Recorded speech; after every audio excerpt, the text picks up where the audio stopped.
યુગ ઋષિનો સંદેશ. લોકસેવકોને સંદેશ. લોકસેવા જીવનનો મહત્વપૂર્ણ નિયમ. સેવા સાધન કરવા માટે મનુષ્યે પોતાની મોટાઈ તથા પદ પ્રતિષ્ઠાની ભાવનાનો ત્યાગ કરવો જરૂરી છે. સેવકનું પદ સંસારમાં સૌથી નીચું હોય છે.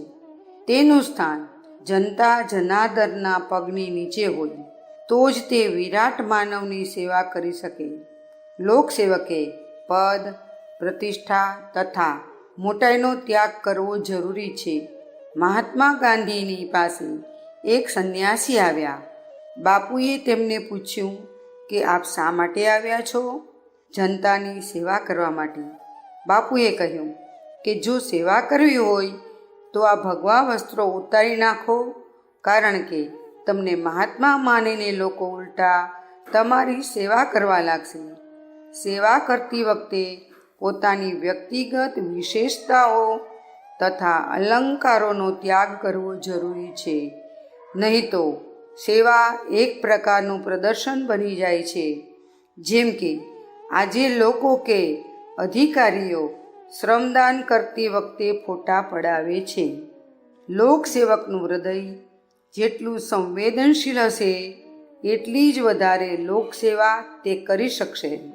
સંવેદના તથા પરદુઃખ ભંજનની ભાવના જ બીજા લોકોની પીડાને સમજવાની શક્તિ પ્રદાન કરે છે. પથ્થર દિલનો માણસ બીજાના દુઃખ દર્દને સમજી શકતો નથી. તેથી લોકસેવકે તેના હૃદયને કોમળ બનાવવું જોઈએ. બીજાઓના દુઃખને પોતાનું દુઃખ માનવું અને બીજાઓની પીડાને પોતાની પીડા માનવી. આવી ભાવના જ સેવા સહાયતા માટે પ્રેરણા પ્રદાન કરે છે. આત્મવિકાસ માટે સામાજિક જવાબદારી માનીને માનવીય કર્તવ્યના નાતે આપણે લોકસેવાને જીવનનો મહત્વપૂર્ણ નિયમ બનાવી દેવો જોઈએ. દરરોજ કોઈને કોઈ રૂપમાં સેવા કરવાનું વ્રત આપે નિભાવવું જોઈએ. એ માટે વ્યસ્તતાનું બહાનું ન કાઢવું જોઈએ.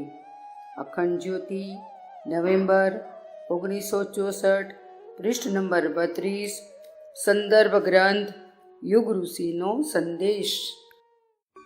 શાંતિકુંજ વિડિયો ગુજરાતી યુટ્યુબ ચેનલને સબસ્ક્રાઈબ કરો તથા બાકીના વિડિયોઝનો લાભ લેવા માટે બેલ આઇકન જરૂર દબાવો. ધન્યવાદ.